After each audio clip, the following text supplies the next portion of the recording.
좌우에 계신 분들 축복하십시오. 잘 오셨습니다. 함께 은혜 받으실 수 있기를 바랍니다.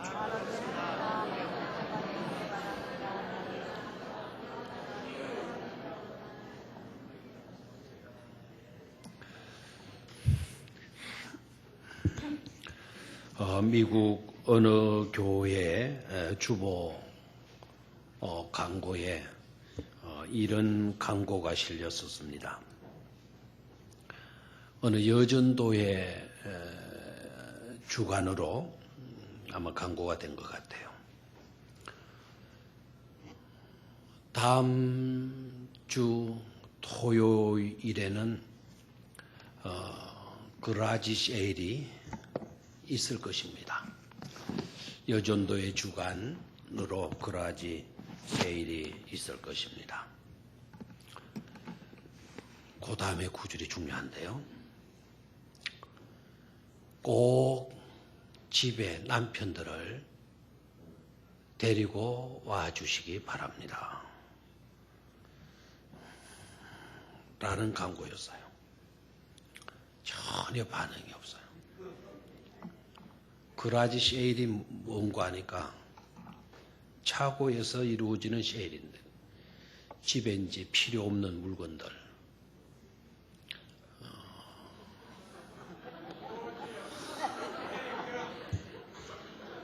그걸 이제 내다 파는 그걸 그라지 세일이라고 그래요. 그라지 세일. 그래 여전도에서 그라지 세일을 한 거예요. 집에 필요 없는 물건들 있거들랑 그걸 다 내주시고 그런데 그런 내용은 없고 토요일 날 꼭 집에 있는 남편들은 데리고 나오라. 이 집에 있어봤자 별로 필요도 없는 그런 남편들 다 데리고 나와서 처분하라는. 물론 그런 내용은 아니겠죠. 그런데 그 광고의 뉘앙스가 그렇게 풍겼어요. 사실 그렇습니다. 이 남편들 정말 평생을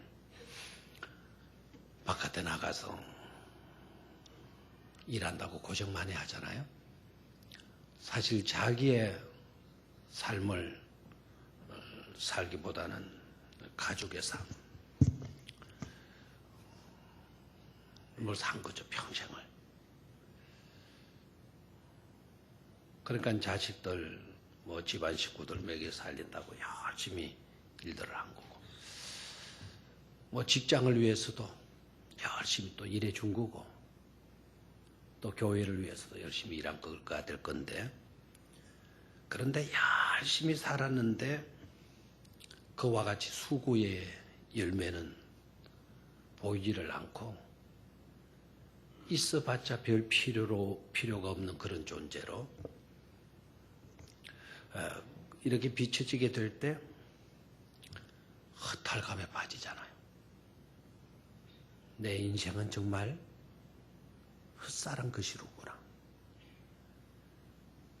그토록 고생하고 헌신적인 삶을 살았는데 고작 알아주는 사람 하나 없을 뿐만 아니라 이제는 있어도 필요 없는 존재로 취급을 받을 때 괴롭잖아요. 쓸쓸하잖아요. 그죠? 오늘 저녁 그 함이라고 하는 제목으로 우리가 너무나도 잘 알고 있는 포도나무, 우리 주님의 포도나무 비유에 대해서 생각을 할 겁니다. 한번 화면을 볼까요? 화면. 저 그림을 여러분 보면서 뭐부터 먼저 보이는지 한번 포도나무 그림을 한번 보시기를 바라요. 자, 뭐가 보이나요? 그렇죠. 저 나무에 있어서 포도송이는 열매죠, 열매. 그렇죠? 저 그림을 보여주면서 내게 뭐가 보이냐라고 물으면 우리의 시선은 열매에 가게 되죠. 열매. 포도 열매, 포도송이. 저게 눈이 가잖아요. 개중 몇 분들은 군침을 돌리고 뭐 삼키고 있는 분들도 있고, 군침을. 이게 우리의 삶이에요. 뭔가를 우리는 볼 때 뭘부터 보게 되는가 하니까 열매부터 보게 돼. 열매부터. 열매가 있냐 없냐. 열매가 있냐 없냐. 우리의 인생에도 꼭 마찬가지. 내가 이렇게 고생하고 이렇게 살았었는데 내 인생이 맺힌 열매가 보이지를 않을 때 허탈감에 빠지는 거예요. 섭섭해요. 열매가 어디 있냐? 내 삶의 열매가 어디 있냐? 이것 때문에 고통을 당하는 거죠. 열매. 우리 주님께서 포도나무 비유를 하셨어요. 비유를 하신 내용은 주님을 따르는 제자들, 또 주님을 믿는 믿음의 사람들이 풍성한 열매가 가득한 그런 삶을 우리 주님께서는 기대하신 거예요. 어떻게 하면 풍성한 열매가 가득한 비밀을 가르쳐서 우리로 하여금 열매가 풍성한 삶을 살게 만들까? 우리 주님이 바라시던 거예요. 이 설교를 우리가 들으면은 저와 여러분들의 삶이 어떤 삶으로 나가야 될까요? 풍성한 열매가 가득한 그런 삶으로 나아가야 된다라는 거예요. 그러니까 설교가 되려고 하면 설교에 열매가 맺혀져야 되잖아. 설교 열매가. 저와 여러분들이 이 설교 듣고 저도 마찬가지고 여러분들도 마찬가지고 우리 교회도 마찬가지고 풍성한 열매가 있는 그런 삶을 누릴 수 있기를 축원합니다. 자, 그러면 이 말씀 속에 들어있는 보아 메시지가 뭔가? 첫 번째는요, 명령이에요, 명령. 그 명령 속에는 주님의 소원이 들어가 있어요. 주님의 소원. 주님의 소원이 여러분 뭐라고 느껴집니까? 포도나무 비유는 여러분이 잘 아는 비유잖아요. 이 내용에서 주님이 명령하시고 계시는 것. 그 명령은 주님의 바람이에요, 바람. 그 바람인데 그 바람이 뭐라고 생각을 해요? 포도나무 비유에서 뭘 요구하시고 계시는 것 같습니까? 풍성한 삶을 누리기 위해서 첫 번째 주님께서 원하시는 것, 명령하시는 것, 그게 뭘까요? 굉장히 어렵나요? 대개 우리들은 판단하기를 아까 그림을 다 봤다시피 어디에 눈이 가요? 열매에다가 눈이 가잖아요. 그래서 주님의 요구가 열매 있는 삶을 살아라. 열매를 많이 맺도록 해라. 나는 너희들이 열매가 많게 되기를, 풍성하게 되기를 내가 기대한다. 내가 소원한다. 그렇게 생각들을 해요. 그렇게 생각들을 해요. 그런데 본문 속으로 들어가서 보면 열매를 맺어라. 열매를 맺되 많이 맺도록 해라. 라고 하는 명령은 한 군데도 없어요. 열매에 대한 메시지는 하나도 없어요. 열매를 많이 맺어라. 열매 많이 맺는 게 내 바람이다. 내 소원이다. 이런 구절은 눈 닦고 봐도 없다라는 사실이에요. 그런데 이 포도나무 비유에 대해서 여러분 뭐가 기억이 남습니까? 라고 물으면 열매라고 이야기를 해요. 열매. 주님께서 명령하신 내용 중에 열매를 맺어라. 열매를 맺어야지. 열매 없는 나무가 나무냐? 열매를 맺도록 해. 열매를 맺되 많이 맺도록 해. 이렇게 말씀하신 내용이 있어요, 없어요? 한 구절도 없어요. 없어요. 주님께서 명령하신 명령 그럼 뭐냐? 우리 주님의 주된 관심사는요, 열매에 눈이 가는 게 아니에요. 열매에 눈이 가는 게 아니고, 그 가지에 눈이 가 있고요. 그 가지가 둥지에 붙어 있는가. 우리 주님의 시선은 거기에 모아지고 있어요. 다시 한번 그림을 볼까요?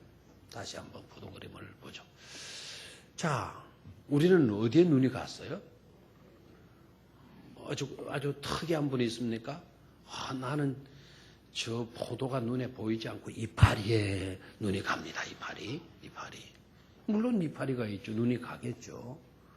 또 토양도 보이고, 또 포도가 당도를 높이기 위해서 아마 밑에 땅에 비닐도 깔아놓은 모양이죠. 비닐 흔적도 있고.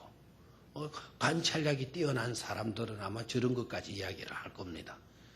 근데 대개 우리는 열매에 관심들이 많아요. 열매에. 근데 주님의 관심은 열매에 있지 않았어요. 만약에 주님의 관심이 열매에 있었다면 열매를 많이 맺도록 해라. 뭐니 해도 나무에 있어서는 열매가 중요해. 열매를 많이 맺도록 해라. 이렇게 설교를 하셨을 거예요. 주님의 바람은 저 열매에 있는 것이 아니고 가지에 있는 거죠. 포도 열매를 맺는 저 가지. 저 가지가 나무에 붙어 있냐, 떨어져 있냐. 그게 관심이 있는 거예요. 그래서 우리 주님께서 열매를 많이 맺도록 하라라고 하는 명령은 한 구절도 하시지 않고 내 안에 거하도록 해라. 내 안에 거하도록 해라. 이 거함. 우리가 주님 안에 거한다라는 거. 그것이 주님의 소원이었어요. 그것을 강조해요. 4절에서 11절까지, 4절에서 11절까지면 총 몇 절이 돼요? 10절까지? 4, 5, 6, 7, 8, 9, 10. 그럼 몇 절입니까? 7절 가운데서 내 안에 거하라라고 하는 이 거함에 대한 메시지가 무려 몇 번 되어지고 있는 거 아닐까? 9번이나 반복적으로 말씀이 되어지고 있어요.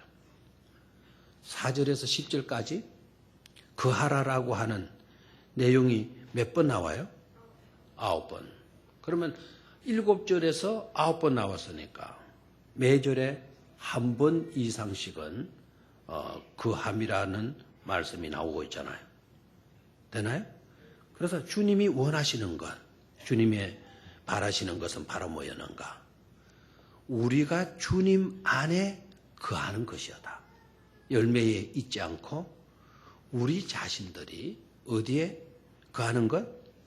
주님 안에 거하는 것. 다시 말하면 관계성이에요. 전 포도나무를 볼 때 열매를 보시는 게 아니라 저 가지가 나무에 붙어 있는가 붙어 있지 아니하는가. 주님은 그것을 보시는 거예요. 그림 한번 계속 띄워놓고 그러니까 주님은 저 포도나무를 보시면서 사실은 포도나무를 보고 있지만 주님은 저 포도나무를 보시면서 누구를 생각하고 있을까요? 누구를? 우리들을 생각하는 거, 우리들. 제자들을 생각하는 거. 저 포도나무를 보면서 제자들을 생각하는 거야. 이 제자들이 나무인 주님 자신과 붙어 있는가? 저 가지가 나무에 붙어 있는가? 떨어져 있는가? 이것이 관심이 많은 거예요. 저와 여러분들의 오늘의 형편이 어떠한가? 열매가 있는가 없는가? 우리 주님은 거기에 관심이 있는 것이 아니고 여러분들과 주님과의 관계성, 나와 주님과의 관계성이 어떤가? 어떠한가? 우리가 주님 안에 거하고 있는가? 가진 우리가 나무인 주님과 붙어 있는 그와 같은 상태인가 아닌가? 우리 주님은 거기에 관심이 있다라는 거예요. 주님의 관심은 그곳에 있어요. 그럼 물어보셔야 돼요. 여러분 주님 안에 거하고 있습니까? 주님 안에 거합니까? 저 포도나무를 보면서 열매를 이제 보지 말고 저 가지가 포도나무에 붙어 있는가 붙어 있지 않는가. 거기에서 우리가 이제 눈이 갈 수 있어야 돼요. 중요한 건 오늘의 열매가 아니라는 거죠. 저 가지가 나무에 붙어 있는가 붙어 있지 않는가. 그 관계성. 그러니까 열매보다 더 중요한 것은 바로 뭐다? 관계성이다. 주님께서 귀하게 여기시는 게 뭐냐? 열매가 아니고 바로 뭐라고요? 관계성이다. 요사이 회사나 어디에서나 보게 되면 스펙을 먼저 보죠. 스펙. 그 사람이 쌓아놓은 실적, 그리고 업적, 재능, 여러 가지 자격증, 이런 것들이 어느 정도냐라는 것을 먼저 보게 돼요. 그래서 요 사이는 젊은이들이 그냥 빈둥빈둥 해가지고는 비전을 못 가져요. 스펙을 쌓아야 돼요. 전문적인 어떤 그런 지식들, 재능들, 실력들 키워야 돼요. 역량을 키워놓지 않으면 안 돼요. 역량. 왜? 사람들은 그걸 보기 때문에. 그걸 딱 먼저 봐요. 근데 우리 주님께서는 그걸 보시는 게 아니라 뭐를 보신다고요? 관계성. 특별히 주님과 우리가 어떤 관계성 속에 놓여 있는가, 그거 보시는 거예요. 정말 신기한 거는요,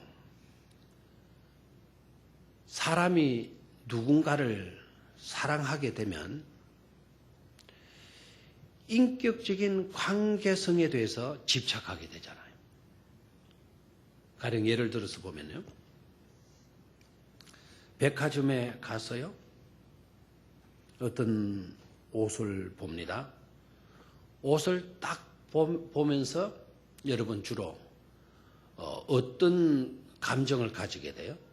백화점에 가서 옷이 눈에 딱 띄어서요. 자, 질문합니다. 야, 이 옷 너무 좋다. 나중에 와서 내가 이걸 사 입어야지. 라는 생각이 드는 사람 한번 손 들어봐요. 예, 좋습니다. 한 사람 딱 들었네요. 한번 보겠어요, 남들 어떤지. 그 옷을 딱 보는 순간 나도 없고 그 누구도 없는데 딱 그 사람이 떠올라요. 딱 그 사람이. 나중에 돈 있으면 야, 이거 그 사람에게 잘 어울릴 것 같아. 이거 사서 선물로 줘야지. 그런 감정이 딱 드는 사람 손 들어봐요. 왜 이래 한 사람씩밖에 없어요? 두 사람 좋아요. 한 사람이 더 많아. 나머지는 뭡니까? 나는 옷가지 같은데 신경 없어요. 이렇습니까? 아마 겸손하셔서 표시를 안 하셨겠죠. 대개 사람들은요, 사랑하는 사람이 있을 때 백화점을 턱 떨려는데 옷가지를 보더라도 내가 입을 옷에 눈이 안 가요. 사랑하는 그 사람을 위한 옷에 눈이 가요. 그리고 마음에 드는 것이 딱 보이면 그 옷이 보이는 게 아니라 그 순간에 바로 사랑하는 사람이 모습이 머리에 그려지는 거예요. 옷을 보고 있는데 실제는 누구를 보고 있어요? 이 사람 머릿속에는 사랑하는 사람이 보이고 있는 거예요. 방금 누가 이야기를 했어요? 수님 집사 그랬어요? 누구? 송건사님 그랬어요? 사랑하는 사람이 있는 모양이죠. 아마 이 질문 당할까봐 남들은 조심하고 대답을 안 하는 거예요. 자, 음식 골목, 묵자 골목 지나가는데, 야, 너무 보기도 좋고 향기도 좋고 맛있어 보이는 음식이 있어요. 어떻습니까? 야, 저거 먹고 싶어 죽겠다. 오로지 자기가 먹고 싶은 생각 밖에 없는 사람 한번 손 들어봐요. 저 마시는 건 뭐 누구 생각나? 내가 먹어야지. 형님 먼저, 아우 먼저? 내가 먹어야죠. 내가 먹어야죠. 그런 사람이 있다면 이 사람, 사랑하는 사람이 그 사람 주변에 없는 거예요, 지금. 그 사람이 지금 어떤 상태에 있든지 간에 그 사람에게 있어서 사랑하는 사람은 정말 진정 사랑하는 사람은 없어요. 없는 사람이에요. 그런데 음식을 마시는 걸 딱 봤어요. 그 음식을 봐는 순간 먼저 딱 누구부터 생각하는 사람? 사랑하는 사람이 딱 떠오르는 거예요. 음식이 이제는 보이는 게 아니라 머릿속에 뭐가 보이죠? 사랑하는 사람이 막 보이는 거예요. 저거 사다가 그분 갖다 주고 싶다. 그러니까 그 일을 먹게 하고 싶다. 그 사람이 딱 떠올랐다라는 것은 그 사람을 뭐 한다는 거죠? 사랑한다는 거예요. 여러분 너무 고상합니까? 대개 보면 부모들이요, 백화점이나 먹자거리를 지나가게 되면 대개 또 주부들이 아주 성실한, 현숙한 그런 주부들이 시장을 가게 되면 자기가 먹고 싶은 것을 찾고 다니지 않는데요. 자기 남편을 사랑하면 남편이 좋아할 게 뭐가 있나 찾고 되는데, 자녀들, 부모들은 거의 자녀들 사랑하잖아요. 그럼 자녀들, 자기 새끼들, 자기 자녀들 좋아할 것 찾아다니는.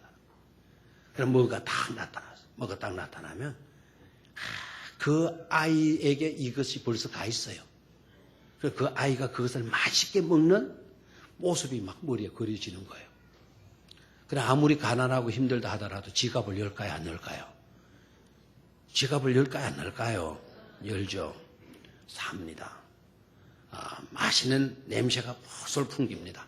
그래도 자기가 먹을까요, 안 먹을까요? 먹는 사람이 있어요. 먹는 사람. 자식 주려고 샀다가 가지고 가다가 집에 가자마자 다 떨어지는 사람이 있어요. 가다가 다 먹었죠. 그런 사람. 뭐 그럴 수도 있을 겁니다. 근데 그런 걸 가지고 평하기는 그렇지만 중간에 가다가 다 먹어버린 엄마는 정말 자식을 사랑하는 엄마일까요? 그렇지 않죠. 먹고 싶어도 군침이 넘어가도 안 먹잖아요. 안 먹잖아요. 그 떡을 보거나 과자를 하나 보게 되면 당장 사랑하는 사람이 딱 머릿속에 떠오르는 거예요. 그리고 떡으로 이제 안 보이고 사랑하는 사람이 그 속에 보이고 있잖아요. 우리나라는 좋은 나라죠. 그런 그 좋은 풍습들, 미덕들이 점점 사라지고 있어요. 불행하고 있어요. 불행하고 있죠. 이런 시조가 있잖아요. 반중조홍감이 고와도 보이나다. 품어가 방길이 없으니 이를 서러워하노라. 아주 참 우리 가슴을 찡하게 만드는 그런 시조죠. 쟁반 가운데 놓인 일찍 잘 익은 홍시가 너무나도 고와도 보이나다. 저것을 가슴 속에 품어가지고 가서 갖다 드리면 반가이 맞아줄 사람이 있으면 좋은데 품어가 반길리 없으니 이를 서러워하노라. 반겨줄, 홍시 사왔구나. 막 이렇게 반겨이 맞아줄 사람이 없으니 이를 서러워하노라. 즉 사랑하는 사람이 사라지고 없다라는 거. 그 홍시 하나 때문에 서러운 게 아니라 사랑하는 사람이 사라지고 없다라는 거. 그것 때문에 서럽다는 거 아니겠어요? 옛날에 어머니들은 잔치집에 가게 되면은 자기에게 내어준 떡이나 음식들이 있으면 냉큼 혼자서 다 잡수십니까? 아니죠. 잡수시는 체 하면서 어떻게 해요? 옛날에 저고리 자루 밑에 쏙쏙 집어넣는. 네? 이거 훔치는 거 아닙니다. 나에게 내가 먹으라고 한 떡을 내가 먹을 수가 없는 거예요. 이 떡을 보는 순간 내 새끼들 보이는 거예요. 그래서 어떻게 합니까? 소매 자루에 넣어가지고 가잖아요. 그래가지고는 집에 와가지고 내주잖아요. 내주면 그때 우리는 어떻게 했어요? 그걸 내주면 어떻게 그렇게 마시느냐, 그죠? 엄마 한 번 왜 안 잡수시고 이거 가지고 오셨어요? 말하지 않고 그냥 엄마는 먹었는지 안 먹었는지 상관없어요. 내 입에 들어가는 게 바빠요. 저도 어머니를 사랑하죠. 그러나 내가 어머니를 사랑한 것하고 어머니가 나를 사랑하는 것과는 차이가 있잖아요. 나는 좋은 곳 있으면 내 입에 넣고 싶지 어머니 안 보여요. 어머니는 좋은 곳 있으면 자기 먹고 싶지만 자기 그 떡을 자기가 못 먹어요. 사랑하는 자식들 눈에 보여가지고 못 먹어요. 이 사랑 아니겠어요? 사랑. 모교 경로대학 때 우리 할아버지 할머니들 오시잖아요. 종종 떡을 이렇게 잡수시다가 보면은 금방 쟁반에 있었는데 금방 없어져서요. 그래서 떡 더 드릴까요? 그러면은 말을 안 해요. 그럼 더 달라는 사인 아닙니까? 그러면 이제 떡 좀 더 갖다 드리라고. 그러면 한 바퀴 쏙 돌려면 또 없어졌어요. 이거 이상하다, 이거. 그래, 떡을 아주 좋아하시는군요. 그랬더니 옆에 있는 사람이 쿡 찌르면서 하는 말이, 이 할망구, 자기 가방 속에 다 집어넣었다고. 핸드백 속에 다 꿈을 찢다고. 누구 생각날까요? 옛날 우리 어머니들 생각나. 좋은 것을 보면 그 좋은 물건을 보는데도 물건으로 보이지 않고 사랑하는 자식들 눈에 보이잖아요. 그게 뭐라고요? 사랑이에요. 우리 주님께서 아까 저 포도나무 열매 맺힌 포도나무, 아마 우리 주님께서 지나다니시면서 중동에서 이스라엘에서 흔히 볼 수 있는 포도나무죠. 우리는 저렇게 지주대로 세워가지고 저렇게 잘 키우지만은 예수님 당시에는 저 포도나무가 지주대 위에 저렇게 세워진 게 아니고 땅바닥에 포도넝쿨로 나가는 거죠. 나가는데 그 포도나무를 딱 보시면서 우리 주님은 누가 보이기 시작한다? 제자가 보이는 거예요. 제자가. 그 말은 우리 주님께서 제자들을 마셨다는 거죠. 그토록 마신다는 겁니까? 사랑하신다라는 거예요. 좋은 곳 있으면 좋은 것 내가 가져야지. 이게 아니고 좋은 곳 있으면 항상 제자들을 떠올리는 거예요. 제자들이 보이는 거예요. 우리들이 보인다 이 말이에요. 그 말은 주님께서 우리를 뭐 하신다는 걸까요? 사랑하신다는 걸까요? 우리 주님께서는 제자들을 보시고 열매를 내놔라. 열매 어디 있어? 열매를 맺어야지. 이제까지 열매도 맺고 못했어.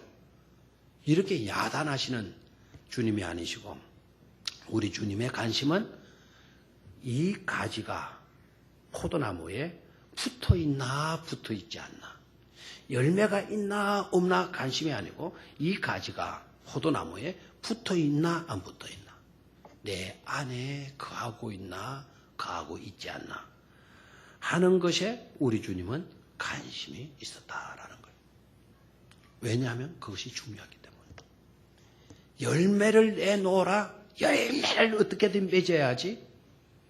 이걸 강요하거나 이것에 집착하시는 주님이 아니시더라 이거예요. 관계성. 어떤 관계성 속에 있느냐. 관계성을 중요시 여기는 거예요. 만약에 우리 주님께서 열매에 집착하셨다면 오로지 열매밖에 보시지 않았다면 우리는 더 힘든 삶을 살아야 할 겁니다. 마치도 양계장 속에 갇혀서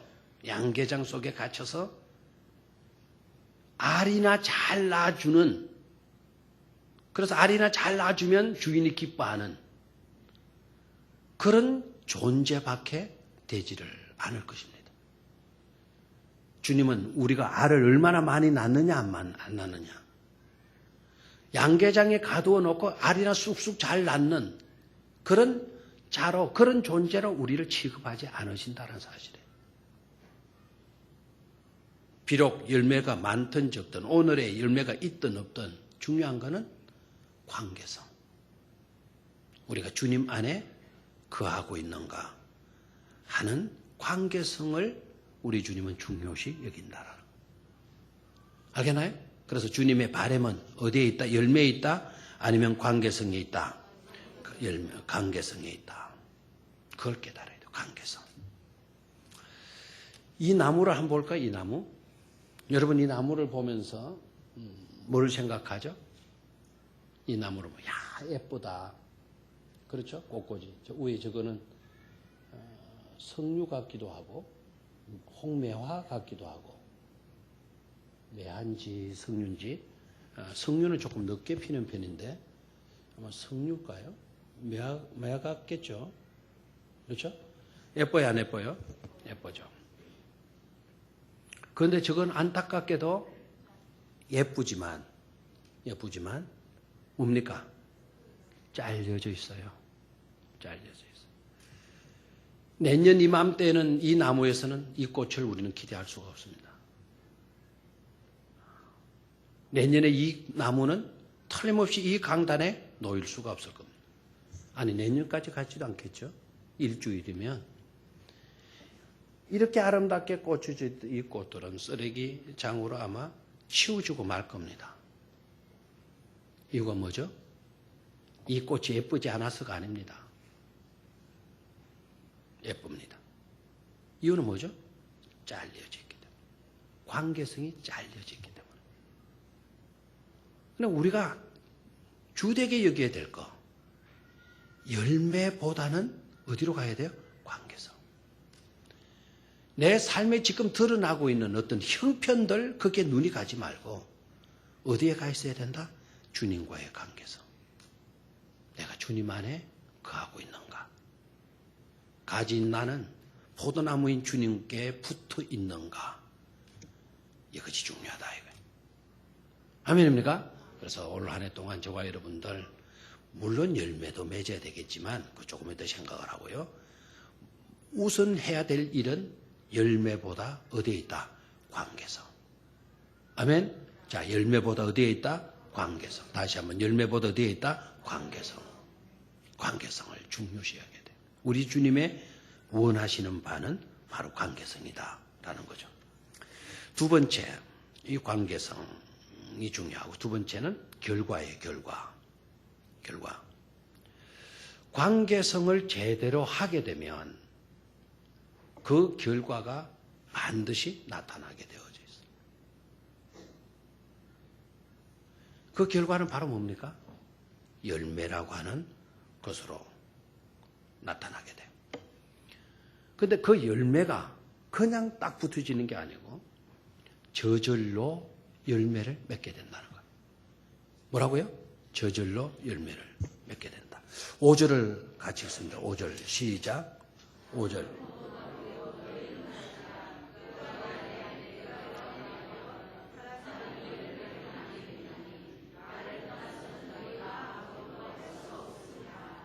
아멘.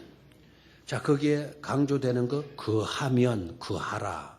거하면, 그 사람은 열매를 어떻게 된다? 많이 맺는다. 가지가 열매를 맺기 위해서 노력하고 몸부림치고 발부둥 치는 것 아닙니다. 열매가 중요하다. 열매가 중요하기 때문에 가지 나는 몸부림을 쳐서라도 열매를 맺도록 해야 된다. 열매가 몸부림쳐서 가지가 몸부림을 쳐서 열매가 맺어지는 겁니까? 가지가 철야를 하고 온 생고생을 다하고 해야만이 열매가 맺혀지는 겁니까? 아니 대답을 해요. 너무 쉬워서 안 하나요?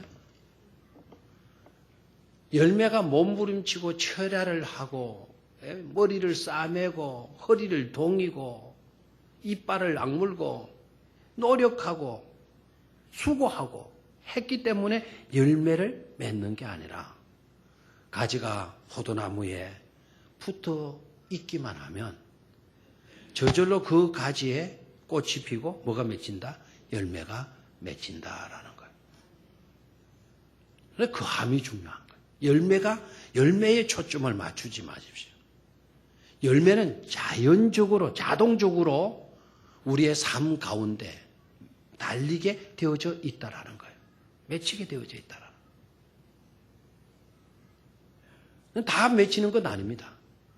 나무가, 그 가지가 나무에 잘려있는 그 가지는 열매를 맺을 수 있나요? 열매를 맺을 수가 없어요. 그래서 중요한 것, 주님이 지적하셨잖아요. 나무 가지는 어디에 붙어 있어야 돼? 나무 가지는 나무에 붙어 있어야 돼. 그러면 저절로 뭐를 맺는다? 열매를 맺을 수가 있다. 그러나 날고 뛰는 가지라 하더라도 나무에서 끊어져 있으면, 떨어져 있으면 그 나무는 열매를 맺지 못한다라는 거예요. 5절을 다시 한 번 더 생각하시면 읽도록 해요. 나는 포도나무요, 너희는 가지라. 그가 내 안에, 내가 그 안에 거하면 사람이 열매를 많이 맺나니 나를 떠나서는 너희가 아무것도 할 수 없느니라. 그래서 주님 안에 거한다라는 것, 주님 안에 거한다라는 것, 이게 얼마나 중요한 것인가를 깨달아야 돼요. 자동차 다니고 중공업 다니고 하시는 분들, 아니면 SK나 뭐 회사, 어느 회사에 있든지 좋습니다.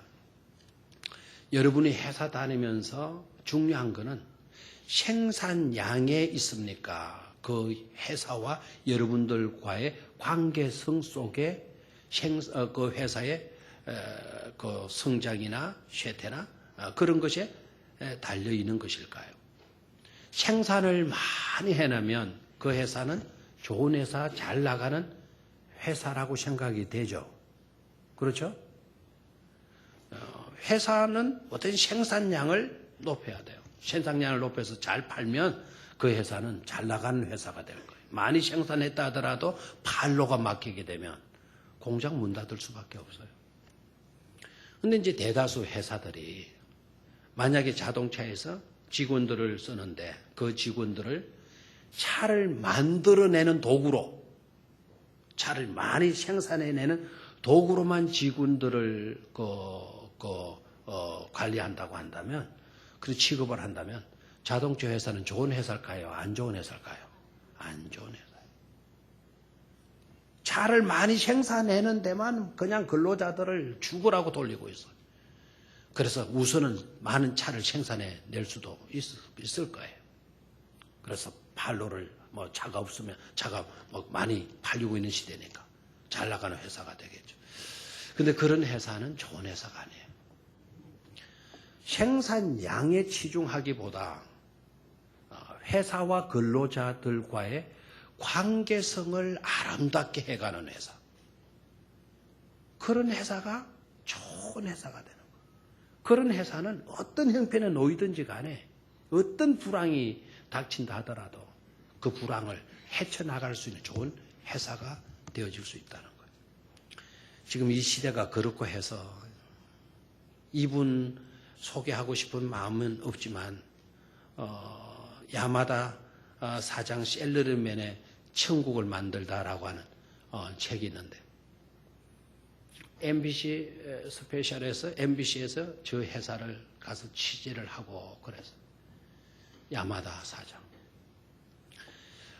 저분이 경영하는 전기회사인데 마라이 또라이가 아니고 마라이 전기회사 해가지고 적자를 이때까지 한 번도 본 적이 없고 늘 황을 누리고 있고 얼마나 저 야마다 사장이 알뜰한 거 하니까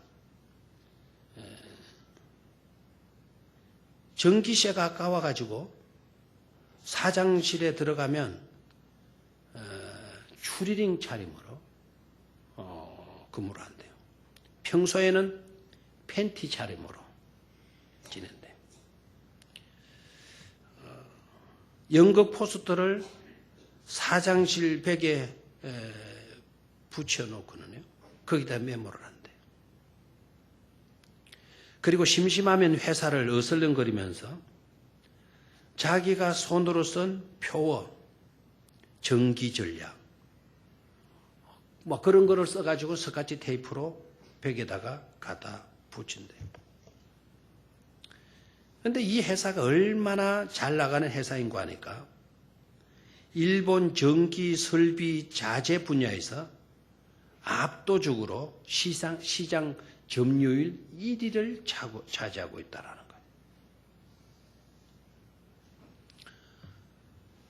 얼마나 인색한 사장인가 하니까 회사 전체에 복사기는 한대. 왜? 전기세 종이 아낀다는 거예요. 복사기. 선풍기 틀면 선풍기 틀면 되는데 그 선풍기비 아깝다고 옷 벗고 팬티만 입고 이제 그만. 아까 팬티 입는 반응이 없더니 야 나는 왜 저리 반응이 없나 했더니 이제 가면 반응이 되는 거예요. 왜 옷을 벗고 다니느냐? 전기세 아끼려고. 그런 사장인데 그런데 이 회사가 얼마나 좋은 회사인가 보십시오. 연간 휴가 직원들 휴가는 140일 휴가를 보낸대. 휴가를 준대. 그리고 이 회사는 비정규직이니 뭐 계약직이니 이런 직이 없고 전부 다 정규직이고 이 회사의 정년은 70세야. 굉장하잖아요. 그런데 70세가 되면 자기가 원하면 연장해서 계속 할 수가 있다라는 거예요. 그리고 월급이 줄어지거나 그런 적도 없고 그래서 계속 연장할 수 있으니까 어떻게 보면 그 회사에 들어가면 종신토록 그 회사를 다닐 수가 있다라는 거예요. 여자 직원이 저 회사를 다니다가 아기를 낳게 되면 3년 출산 휴가를 준대요. 이제 아가 나오는군요. 그리고 5년마다 전 직원 해외 여행을 시켜준대요.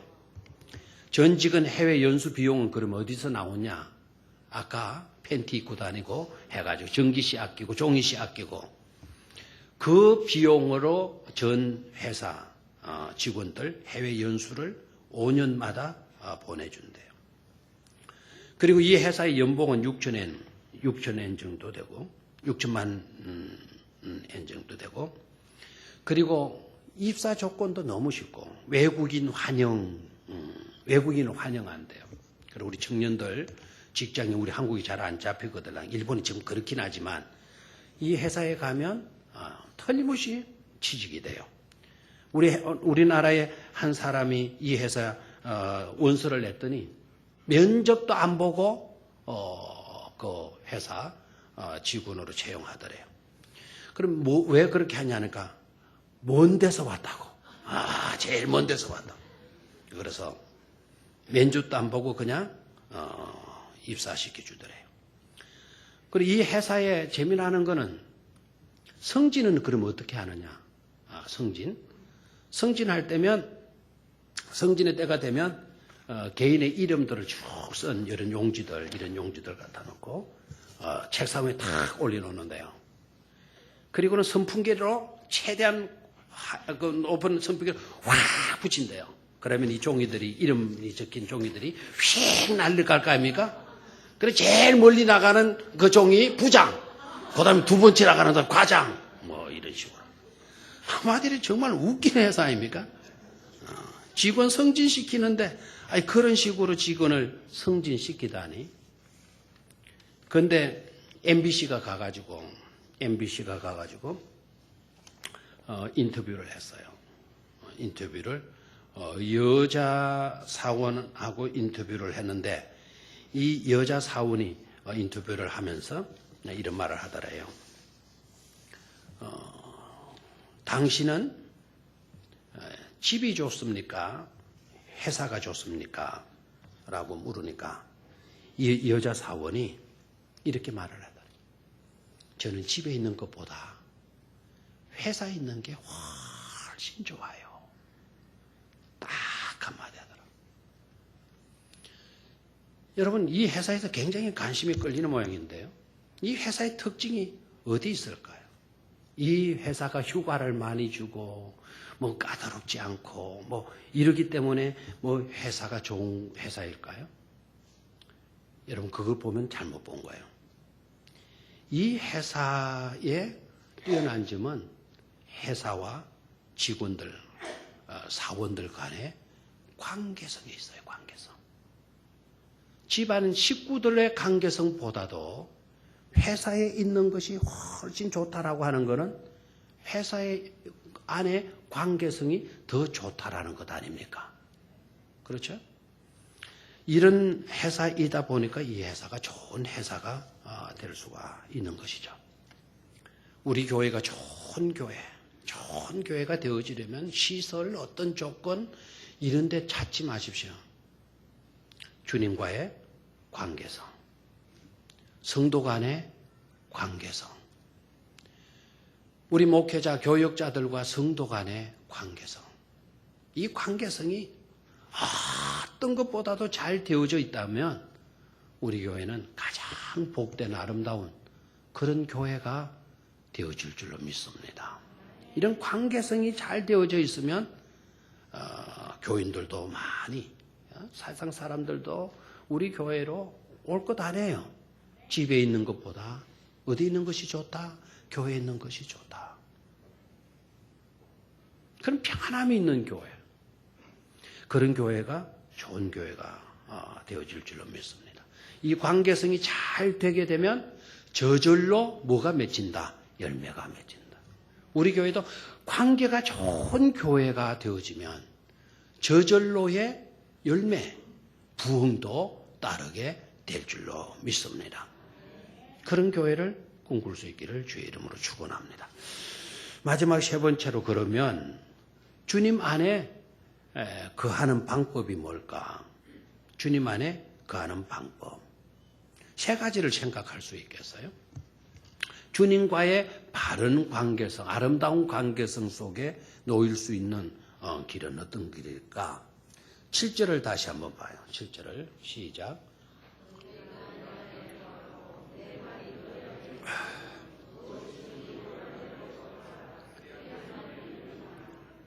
자, 관계성 어떻게 하면 우리가 잘 가질 수가 있는가? 너희가 내 안에 거하고 내 말이 너희 안에 거하면 무엇이든지 원하는 대로 구하라. 그리하면 말이라 이루리라 그랬어요. 여기 두 가지를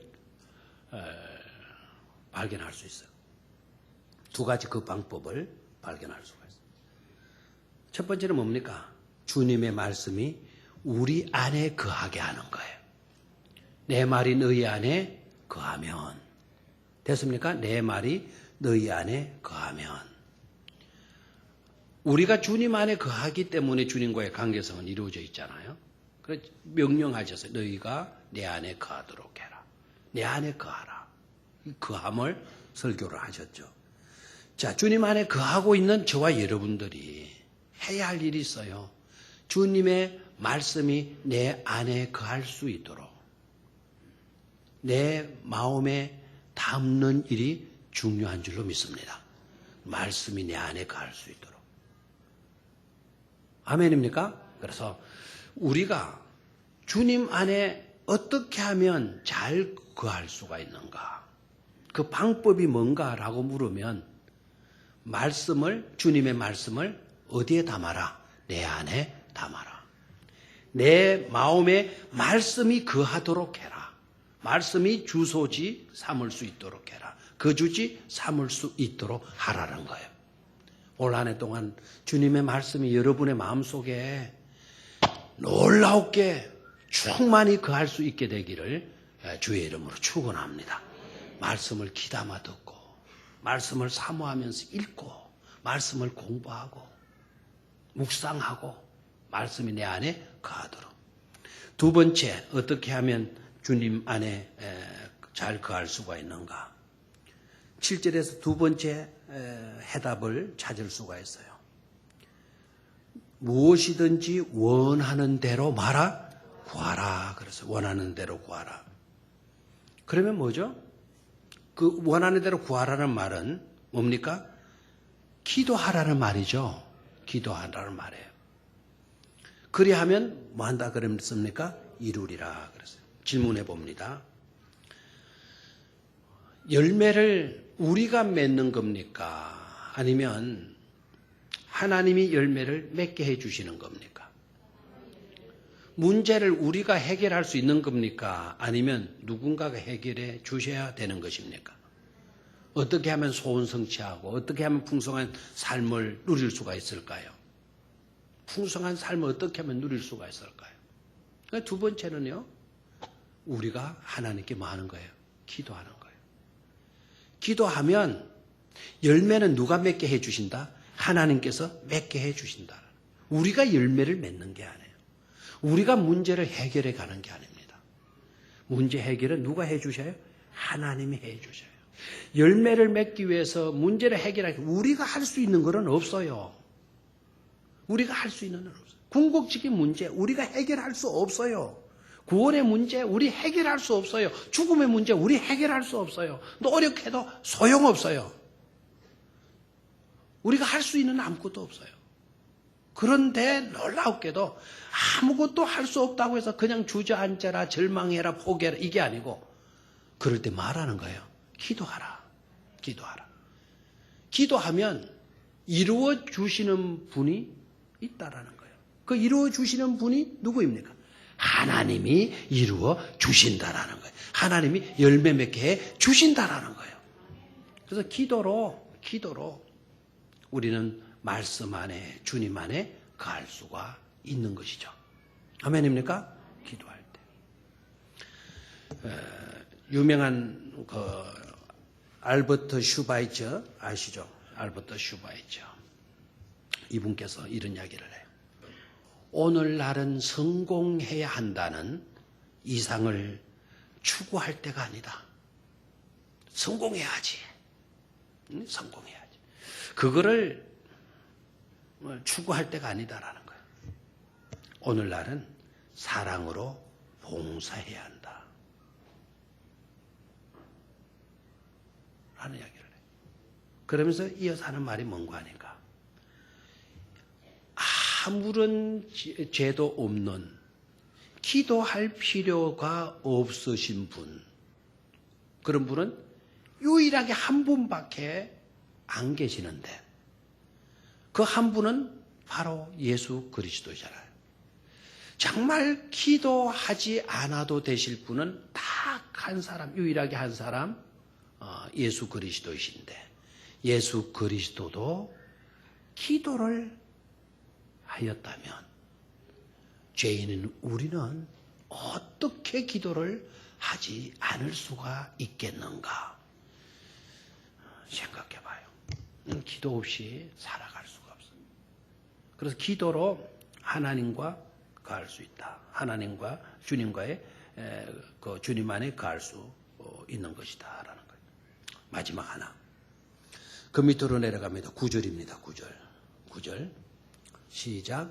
아버지께서 나를 사랑하신 것 같이 나도 너희를 사랑하였으니 나의 사랑 안에 거하라 그랬어요. 어떻게 하면 우리가 주님 안에 거할 수가 있습니까? 하나님께서 나를 사랑하신 것 같이 나도 예수님도 너희를 우리를 사랑하였으니 나의 사랑 안에 예수님의 사랑 안에 뭐라 그랬나요? 거하라 그랬어요. 우리가 사랑하게 될 때, 사랑으로 살게 될 때 우리는 하나님 안에 거하는 것인 줄로 믿습니까? 사도 요한의 설교의 메시지, 평생 그가 설교했던 설교의 주제 여러 가지인 줄 생각하지 마세요. 이번 우리 성지순례 갔던 친구들이 사도 요한의 무덤이 있는 곳 현장을 우리가 방문을 했어요. 답사를 했어요. 예배소 교회.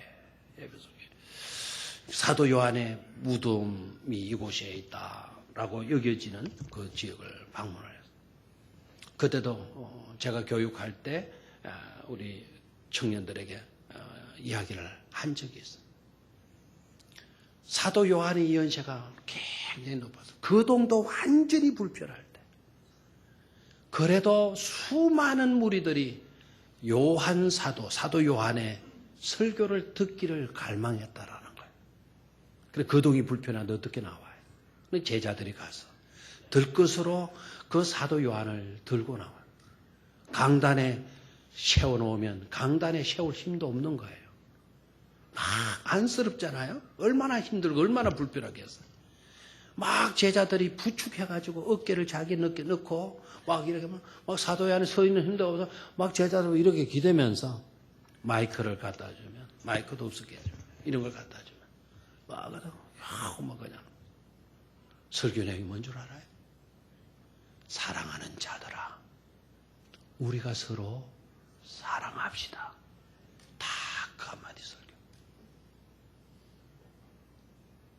그런데 그 설교를 들은 무리들이 아멘 하고 그 설교 들은 순간 눈물을 피워다 쏟고 맞아. 우리가 서로 사랑해야 돼. 우리가 서로 사랑해. 이번 주간에 한번 모처럼 사도 요한이 나와서 그렇게 설교한 게 아니에요. 그 다음 주간 또다시 제자들이 가서 또다시 그런 모습으로 모셔 나와서 또다시 강단에 세워놓으면 이번 주 설교 주제는 뭘까? 전부 다 듣는 거죠. 그런데 요한의 입에서 또 나오는 설교. 사랑하는 자들아, 우리가 서로 사랑합시다. 그 설교 거지. 한두 번 하고 끝난 게 아니에요. 숨질 때 되도록.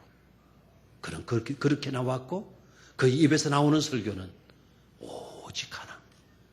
사랑하는 자들아, 우리가 서로 사랑하자.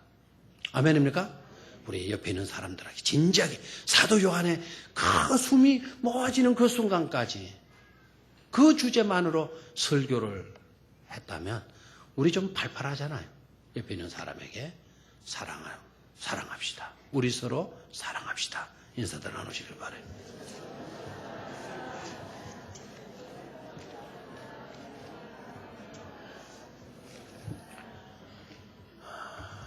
사랑 안에 거할 때, 사랑 안에 우리가 서로 사랑할 때 주님 안에 거하는 것이 되고 주님 안에 거하는 것이 되기 때문에 저절로 열매는 맺혀지게 된다.